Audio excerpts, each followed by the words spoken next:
January 17th, 1944. Gustav Line defensive positions, Monte Cassino sector, Italy. Obergefreiter Klaus Hoffman of the 1st Parachute Division carefully counted the stripper clips in his ammunition pouch, 12 clips, 60 rounds total for his carabiner, 98K. "Make them last," Feldwebel Richter had ordered that frozen morning. "No resupply until tomorrow." Across the snow-covered ravine, American voices echoed off the mountainside. Then came a sound Hoffman had never heard, a sustained thunderous roar like ripping canvas, hundreds of rounds shrieking past his position in seconds.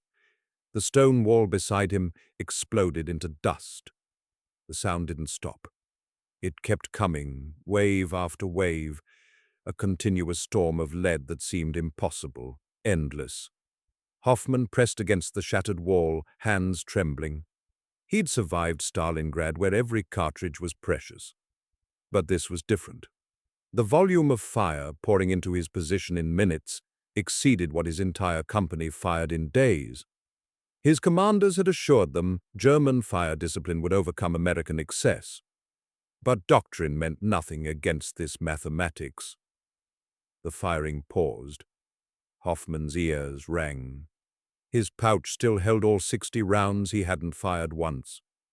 Couldn't afford to. But the Americans had just expended hundreds, perhaps thousands, and they would have more. How had the ammunition war been lost before he ever pulled his trigger? The Italian campaign began as opportunity and became attrition. On September 3, 1943, British 8th Army troops crossed the Strait of Messina from Sicily onto the Italian mainland. 6 days later, American 5th Army forces stormed ashore at Salerno. The objective seemed straightforward: knock Italy out of the war, draw German divisions from other fronts, and advance northward to threaten the Reich from the south. What followed instead was 20 months of the most brutal mountain warfare the Western Allies would face in World War II. By the campaign's end in May 1945, the Allies had suffered 312,000 casualties. The Germans and Italians, 336,000. The Italian mountains had become a killing ground where every ridge, every river, every fortified town extracted its price. In blood, the terrain told the story.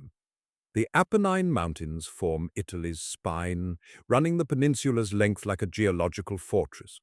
German commanders recognized immediately what geography offered: defensive positions where small forces could delay much larger armies indefinitely. Field Marshal Albert Kesselring, commanding German forces in Italy, constructed 3 major defensive lines: the Winter Line, the Gustav Line, anchored on Monte Cassino, and the Gothic Line across the northern Apennines.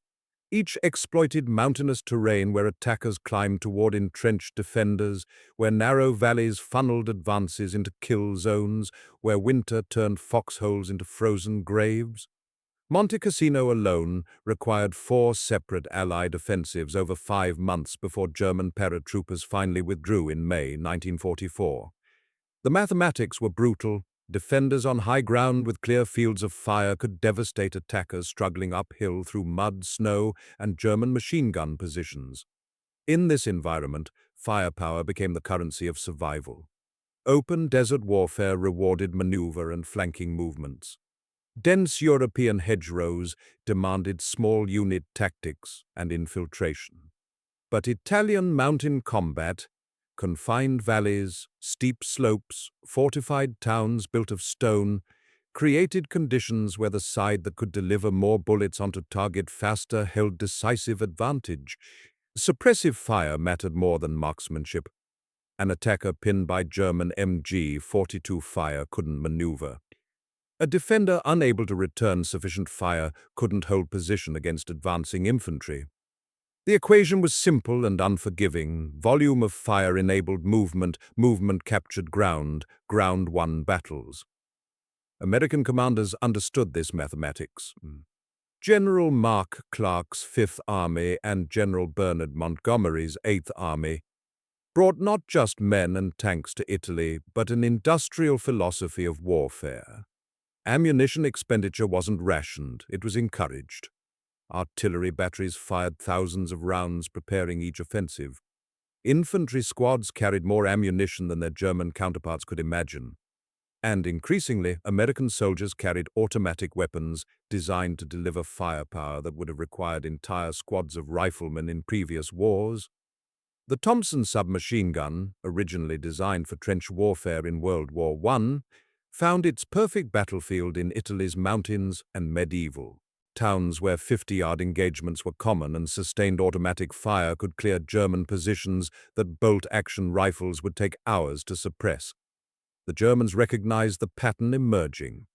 After-action reports from Italian front units noted American ammunition waste, describing firefights where Americans fired 10 rounds for every German return shot. But the reports missed the strategic reality. This wasn't waste. It was doctrine backed by industrial capacity.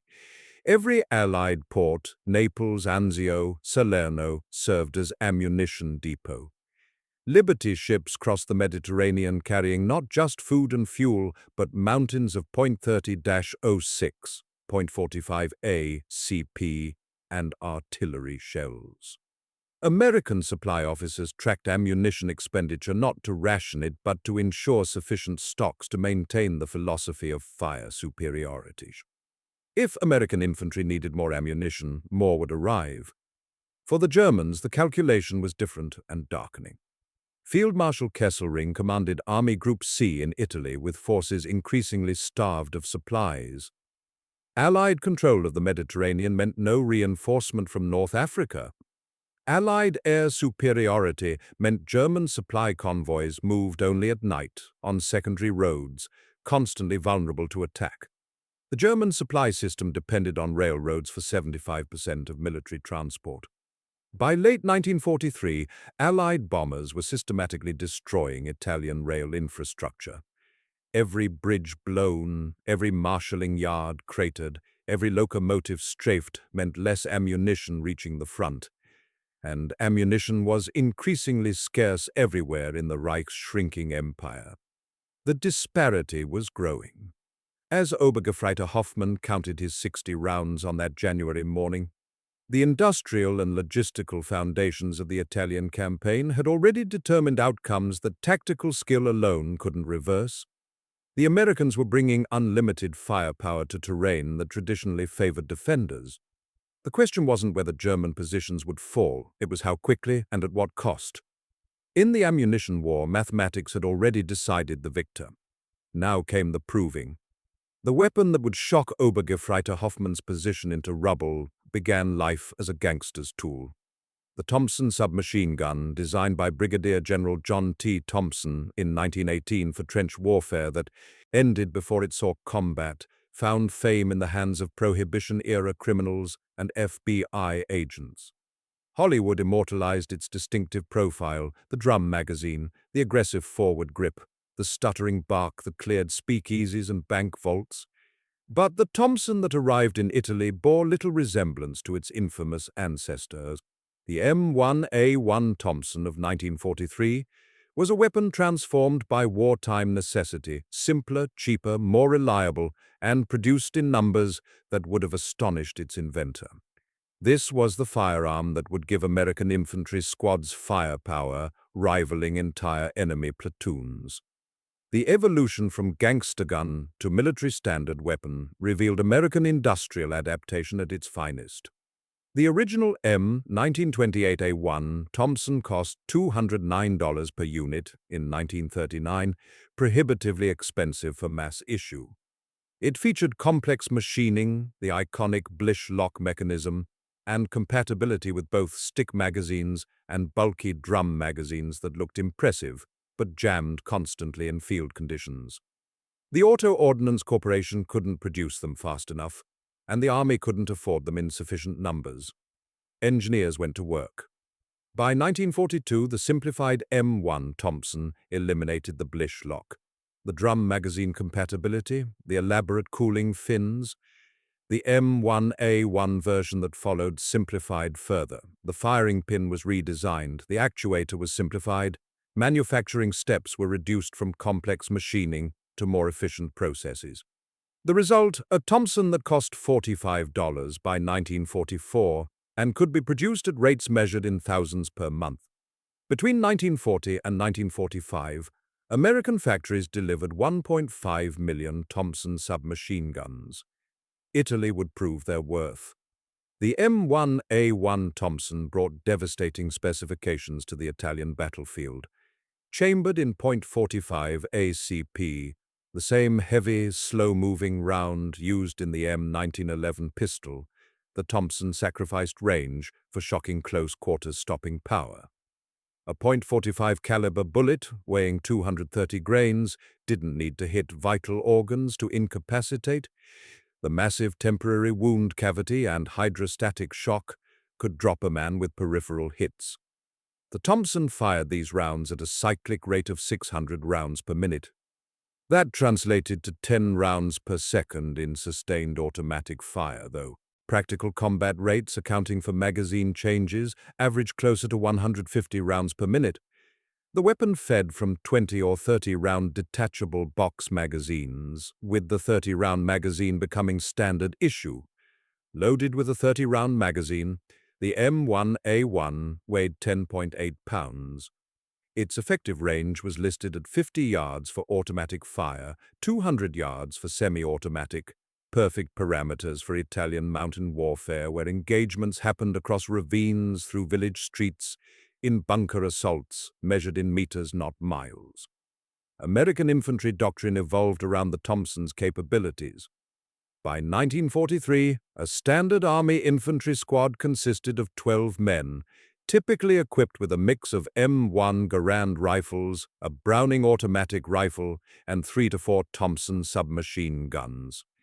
The Thompsons went to the squad leader, assistant squad leader, and scouts, men who needed to move quickly and deliver immediate suppressive fire. Each Thompson gunner carried 14 30-round magazines in special ammunition bags, 420 rounds per man. The tactical employment was straightforward and devastating. Thompsons provided the base of fire while BAR and rifle teams maneuvered. In confined spaces, clearing a German-held farmhouse, assaulting a bunker, fighting through rubble-choked Italian towns, the Thompson gunner went first, hosing down probable enemy positions with sustained bursts that gave German defenders two choices: take cover or die. The weapon had limitations, and American soldiers learned them quickly. The .45 ACP round was heavy, meaning ammunition loads added serious weight. 420 rounds plus magazines weighed nearly 30 pounds. The Thompson's accuracy degraded rapidly beyond 100 yards. The heavy blowback mechanism and pistol cartridge simply couldn't deliver rifle-like precision at range. The weapon was maintenance-intensive, prone to jamming if not cleaned regularly, particularly in Italian mud and mountain dust. Sergeant Paul Fuzzle, serving with the 103rd Infantry Division, recalled the Thompson's temperament. It demanded respect and constant attention. Let dirt accumulate in the action and it would repay your laziness by jamming at the worst possible moment. But within its design parameters, close range, automatic fire, shock and suppression, the Thompson was unmatched. It turned individual soldiers into area denial systems. The contrast with German small arms doctrine was stark and growing. The standard German infantry weapon remained the Karabiner 98K, a bolt-action rifle descended from the Gewehr 98 of World War I. The Kar 98K was superbly accurate, beautifully manufactured, and fundamentally a 19th-century concept. A skilled rifleman could fire 10 to 15 aimed shots per minute. That meant a German infantry squad of 10 men, all carrying Kar 98Ks, could theoretically deliver 100 to 150 rounds per minute, if every man fired continuously, which ammunition rationing increasingly prohibited. The Germans did field the MP-40 submachine gun, a 9mm weapon with a 500 round per minute cyclic rate, but production never exceeded 1.1 million units for the entire war across all fronts. Distribution prioritized paratroopers, vehicle crews, and squad leaders. Most German infantry in Italy carried bolt-action rifles and strict orders to make every shot count. The ammunition philosophy gap was even more revealing. American Thompson gunners carried 420 rounds as standard load. Additional ammunition was available at the squad level, the platoon level, and stacked in cases at company headquarters. Resupply from battalion stocks was routine. The American supply system operated on the assumption that infantry would expend ammunition freely. That's what it was for. Staff Sergeant Audie Murphy, who would become the most decorated American soldier of the war, described the American approach. "We didn't count bullets. We counted Germans. If you needed more ammunition, you asked. It arrived." The entire logistics chain from American factories to Mediterranean ports to Italian supply dumps existed to ensure frontline soldiers never ran short. For German infantry in Italy, the calculation ran opposite. Obergefreiter Hoffman's 60 rounds weren't unusual. They were the mathematics of a logistics system under siege. And across the frozen ravine that January morning, American soldiers were checking weapons that could expend those 60 rounds in seconds. The firepower revolution had arrived in the mountains, and it spoke with the distinctive voice of the Thompsons' roar. The war was being lost in railroad marshalling yards and blown bridges hundreds of miles from the front.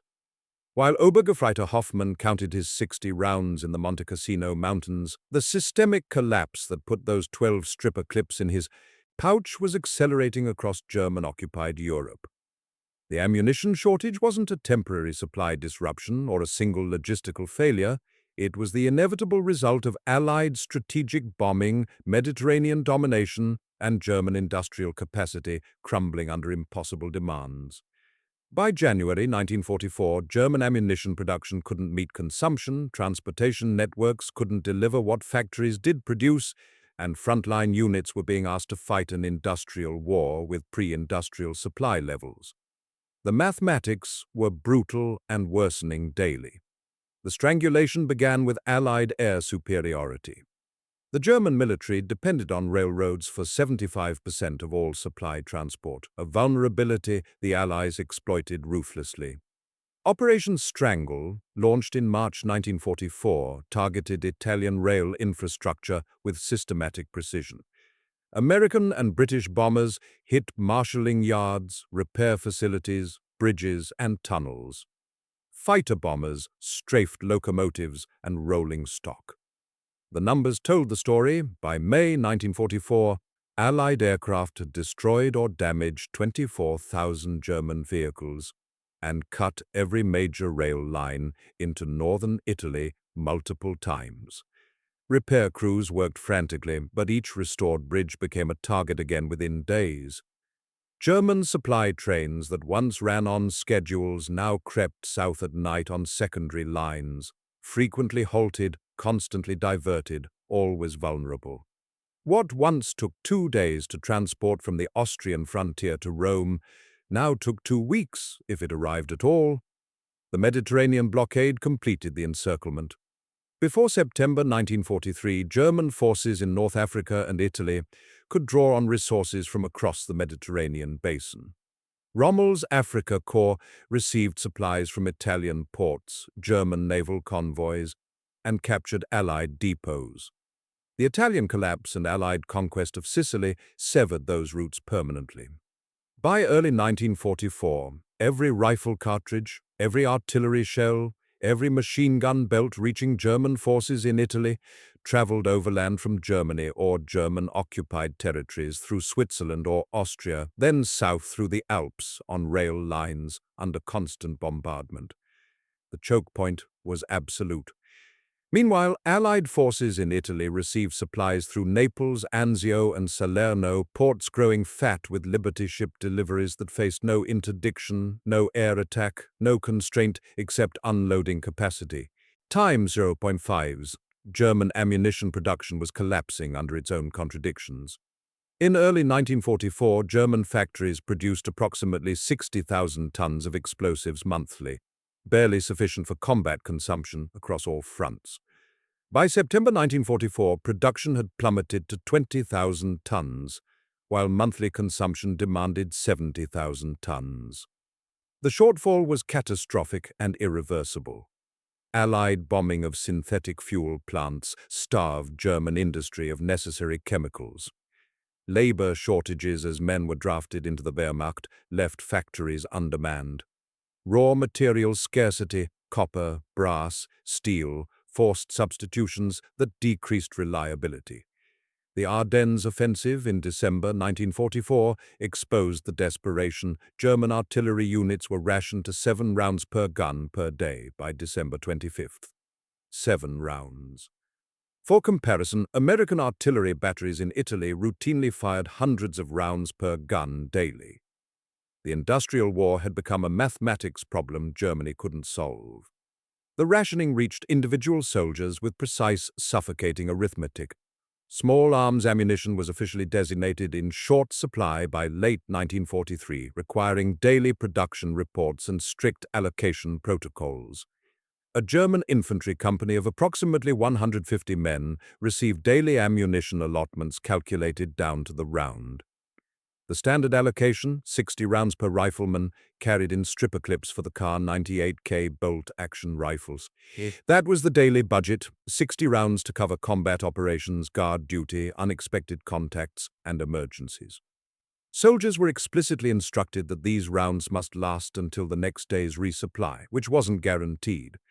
Machine gun sections received somewhat better allocation, 12,000 to 25,000 rounds for MG-34 or MG-42 teams, but even this was carefully rationed based on expected combat intensity and resupply difficulty.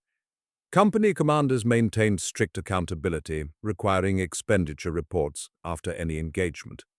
The tactical implications were crushing. Lieutenant Heinrich Böll, serving with an infantry regiment in Italy, wrote in his diary, "Every shot must be considered.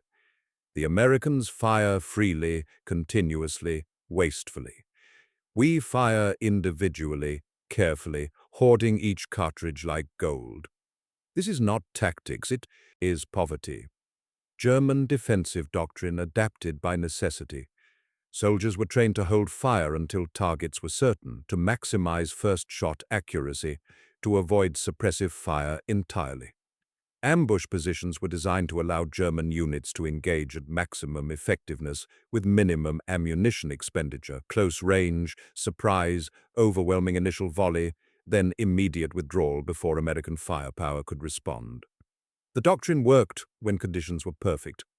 But perfect conditions were rare in Italian mountain warfare, where American patrols could call in artillery, where suppressive fire from Thompsons could pin German positions while flanking elements maneuvered, where ammunition abundance allowed Americans to spray suspected positions until defenders revealed themselves or died silent.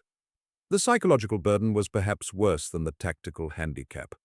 German soldiers fought knowing resupply was uncertain, knowing every firefight depleted irreplaceable resources, knowing the Americans across the line had no such constraints. Gefreiter Franz Becker, interviewed after the war, recalled the constant anxiety. "You counted your rounds before sleep, after waking, during every quiet moment. 30 rounds left. 25. 15. The fear wasn't dying, it was running empty while Americans kept firing." This wasn't the confident Wehrmacht of 1940 blitzkrieg operations or even the experienced Eastern Front veterans who'd learned to scavenge Soviet ammunition. This was an army being starved of its most basic necessity, asked to fight an industrial enemy with cottage industry supplies. The comparison with American logistics revealed the full scale of disparity. While German companies rationed 9,000 to 12,000 rifle rounds daily for 150 men, American infantry companies maintained ammunition dumps at the company level with thousands of rounds in reserve. An American Thompson gunner's personal load of 420 rounds exceeded what many German riflemen fired in a week. American supply doctrine assumed expenditure and planned for abundance. German supply doctrine assumed scarcity and planned for failure. The strategic-level decisions made in 1943, who controlled the Mediterranean, who controlled the air, whose factories still operated at capacity, were manifesting in January 1944 as Obergefreiter Hoffman's 12 stripper clips against an enemy who measured ammunition in cases, not cartridges. Time as 0.5s. The ammunition war was already over. The shooting war was about to prove it. The engagement began with silence. Obergefreiter Hoffman lay pressed against the stone wall of his defensive position, breath visible in the January cold, watching the tree line across the ravine. Dawn had broken an hour earlier, revealing the tactical nightmare every German defender in Italy understood. Americans owned the valleys, the supply routes, the initiative. German forces held the high ground by day and waited for attacks they could delay, but not stop. Hoffman's position overlooked a narrow approach, a sunken trail used by American patrols probing German lines for weakness. His orders were explicit: observe, report, engage only if attacked directly. Conserve ammunition. At 0847 hours, movement appeared in the tree line. Hoffman counted 8 figures moving in tactical formation, weapons at ready. American infantry patrol, probably squad strength. He watched them advance, making no move toward his rifle. 60 rounds. The Americans would need to come much closer before those rounds mattered. The Americans moved with casual confidence that German soldiers found both infuriating and terrifying. They didn't creep or crawl. They walked upright in staggered formation, weapons held loosely, talking to each other in voices that carried across the frozen air. 2 men near the front carried weapons Hoffman recognized from intelligence briefings, Thompson submachine guns, distinctive even at 150 meters. The patrol advanced to within 100 meters of his position. Still, Hoffman held fire. His orders were observation, and even if ordered to engage, firing at this range against 8 men would accomplish nothing except revealing his position and wasting precious ammunition. Then the lead American raised his fist, the universal infantry signal for halt. The patrol froze. The Thompson gunners crouched, scanning. They'd spotted something. Perhaps the position itself, perhaps movement from Hoffman's squad mates in adjacent positions. It didn't matter. What happened next would define everything his commanders had failed to explain about fighting Americans in 1944. The Thompson gunner on the left opened fire first. The sound was unlike anything Hoffman had experienced, not the sharp crack of rifle fire or even the buzzsaw rip of an MG-42, but a sustained mechanical roar like heavy machinery operating at full capacity. 30 rounds emptied from the magazine in 3 seconds. The stone wall exploded into fragments and dust. Hoffman threw himself flat as bullets cracked overhead, impacted around him, chipped away his cover with industrial precision. The second Thompson joined in, then a Browning automatic rifle, adding its heavier bark to the cacophony. The Americans weren't aiming at specific targets. They couldn't see any. They were hosing down the entire suspected position with sustained automatic fire. Hoffman heard screaming from his right where Gefreiter Meissner had been positioned. The firing didn't stop. Magazines emptied and were replaced in seconds. The roar continued, grew, became the only reality. 4 seconds to empty a magazine. 5 seconds to reload. Then 30 more rounds tearing through stone, wood, frozen earth, anything that might conceal German defenders. Hoffman tried to return fire. His hand shook as he worked the Kar 98K's bolt, chambered around, raised his head enough to find a target. The Thompson gunner was crouched behind a tree, magazine out, reaching for a fresh one from his ammunition bag. 2 seconds. That was the window. Hoffman aimed, squeezed the trigger. The rifle kicked. He worked the bolt, ejected the spent casing, chambered the next round. The Thompson was firing again before Hoffman could aim his second shot. He'd fired 1 round in 10 seconds. The American had fired 60 in the same span. The mathematics were impossible. Hoffman dropped behind cover as return fire chewed away his wall. He'd expended one of his 60 rounds and achieved nothing. The Americans had expended hundreds and pinned his entire position without seeing a single defender. The engagement lasted 5 minutes by Hoffman's watch, though it felt like hours. The Americans maintained near constant fire, alternating gunners so the volume never ceased for more than a few seconds. When Thompson magazines ran low, the BAR gunner covered. When the BAR gunner changed magazines, the Thompsons resumed. They'd clearly trained for this, sustaining suppressive fire through coordinated magazine changes, denying defenders any opportunity to rise and shoot.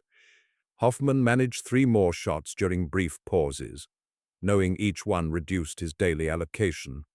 4 rounds expended, 56 remaining. The Americans showed no such concern. After 2 minutes, they began moving, 2 men providing covering fire while others advanced in short rushes, then reversed rolls. Classic fire and maneuver, but executed with firepower that made German return fire irrelevant. Hoffman watched them advance from 100 meters to 75 meters to 50 meters, each bound covered by sustained automatic fire that kept every German head down. At 0852 hours, 5 minutes after first contact, the American squad leader made a decision that revealed everything about ammunition supply philosophy. Instead of continuing the assault, he ordered withdrawal. The Thompsons fired continuous bursts, covering the squad's movement back to the tree line. Hoffman heard magazines hitting the ground, empty, discarded, not worth carrying. The firing diminished, then stopped. Silence returned to the ravine, shocking after 5 minutes of industrial violence. Hoffman raised his head cautiously. The Americans were gone, melted back into the forest.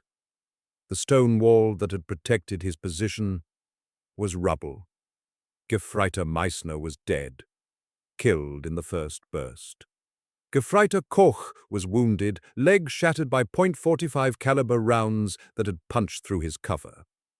The position was destroyed without the Americans ever seeing their targets clearly. Hoffman checked his ammunition pouch with shaking hands. He'd fired 4 rounds. Koch had fired perhaps 6 before being hit. Meissner had likely fired none, dead too quickly. Their entire position had expended maybe 15 rounds total. Hoffman walked to where the Americans had taken cover. The ground was littered with empty magazines, discarded casings, ammunition that would never be recovered or reused.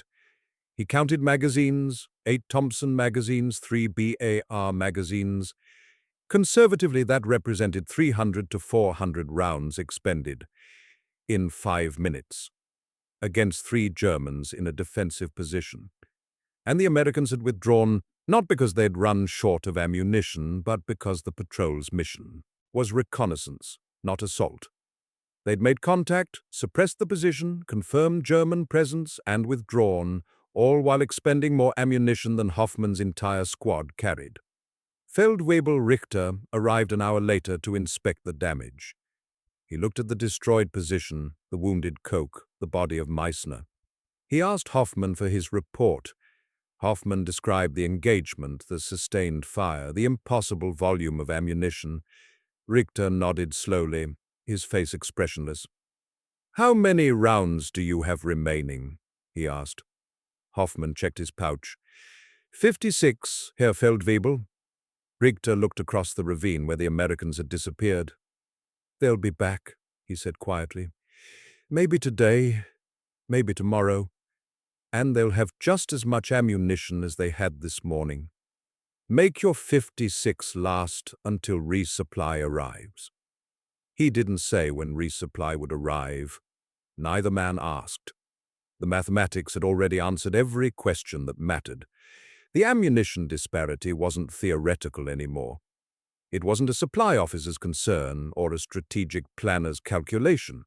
It was practical, immediate, lethal reality. An American infantry squad had expended in 5 minutes what a German company received for an entire day, perhaps longer, given supply line disruptions. And the Americans would receive full resupply as routine. The firepower gap wasn't just technical specification or industrial capacity. It was the difference between fighting freely and fighting broke, between fire superiority and fire discipline enforced by poverty. Obergefreiter Hoffman had 56 rounds remaining, and the Americans would return with thousands. The Italian campaign's outcome was being decided not by tactics or terrain or courage, but by mathematics so simple and brutal that no doctrine could overcome them. The pattern repeated itself across the Italian front throughout 1944 and into 1945. What Obergefreiter Hoffman experienced in that 5-minute engagement near Monte Cassino wasn't an isolated incident or exceptional firefight. It was the new normal of mountain warfare where industrial capacity trumped tactical position. American infantry squads equipped with Thompson submachine guns, Browning automatic rifles, and unlimited ammunition supplies encountered German defensive positions held by soldiers rationing 60 rounds per day. The outcome was mathematically predetermined.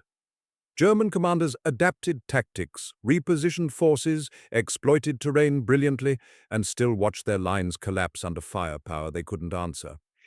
The Italian campaign became a proving ground for a fundamental principle in modern warfare: logistics determines lethality. No amount of defensive skill could overcome the simple arithmetic of American abundance versus German scarcity. The tactical impact manifested in ways German doctrine couldn't counter. At Monte Cassino, 4 separate Allied offensives between January and May 1944 finally broke German paratroop defenses that had seemed impregnable.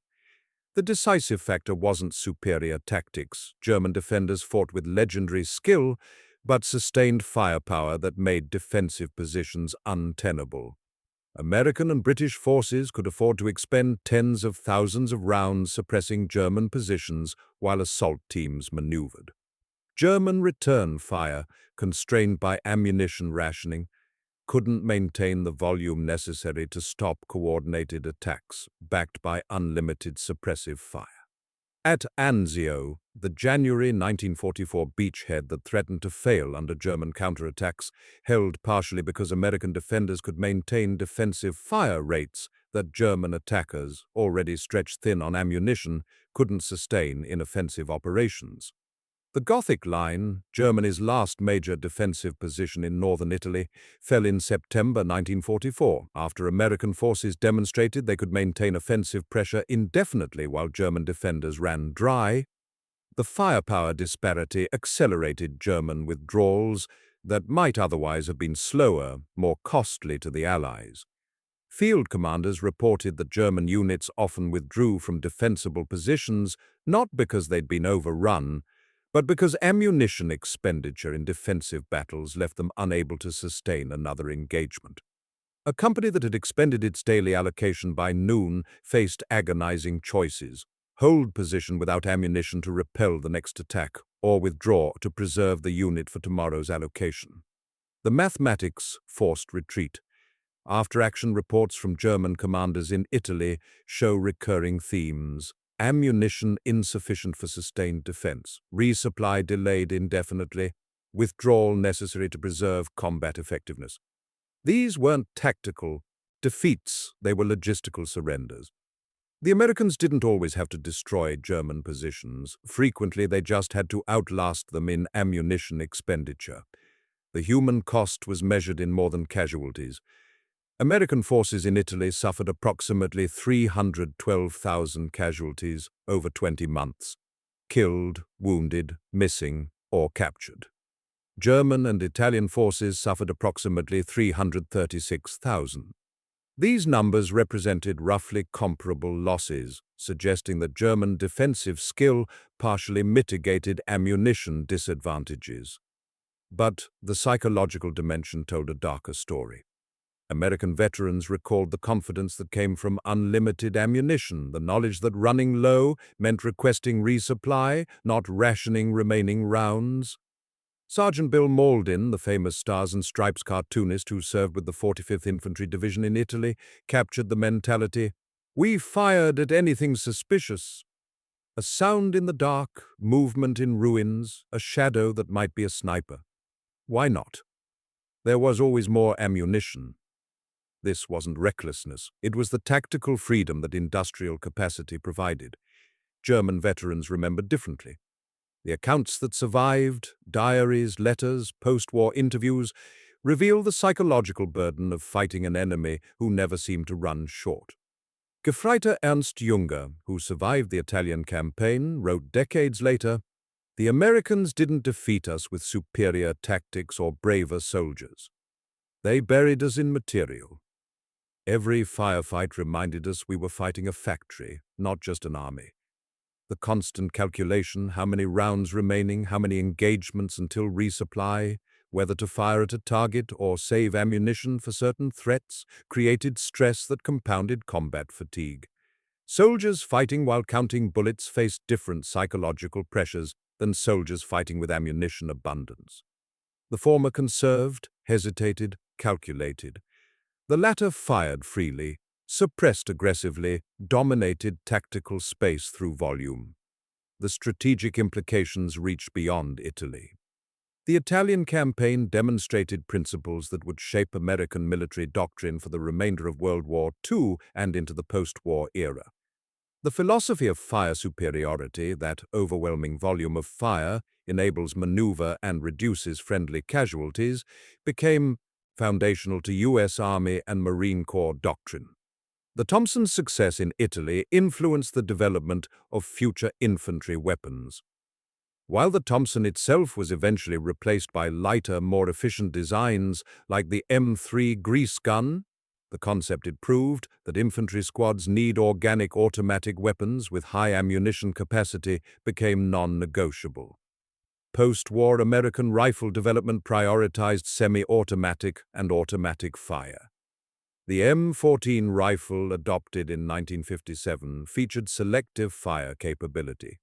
The M16, introduced in the 1960s, provided full automatic fire with 20 and 30-round magazines as standard, direct descendants of lessons learned in Italian mountains, where Thompsons rewrote infantry combat.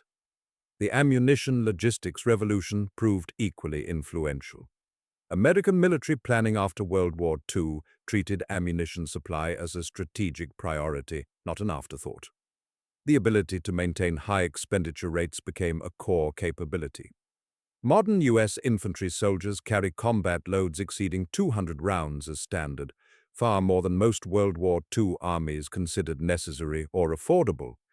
The logistical infrastructure to deliver this ammunition, supply chains, forward stockpiles, resupply procedures, is planned and rehearsed as rigorously as tactical maneuvers.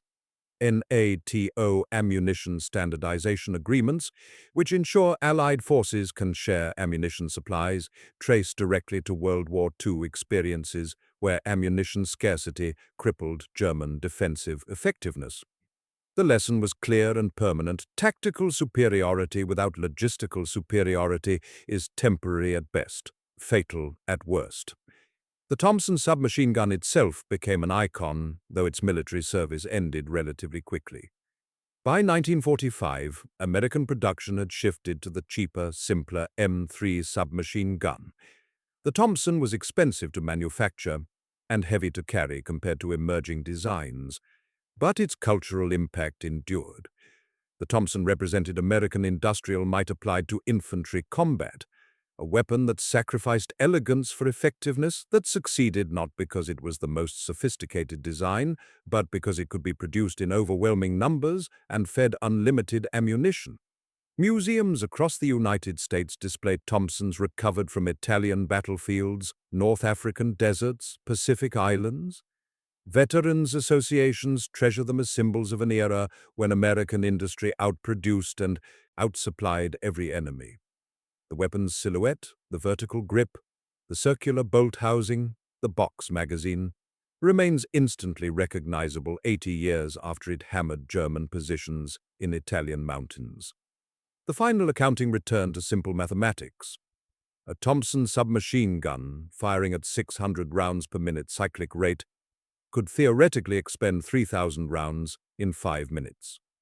Practical combat rates, accounting for magazine changes and tactical pauses, meant American squads with 3 to 4 Thompsons expended 750 to 1,000 rounds in 5-minute engagements. A German infantry company of 150 men received daily ammunition allocations of approximately 9,000 to 12,000 rifle rounds, sometimes less when supply disruptions intensified.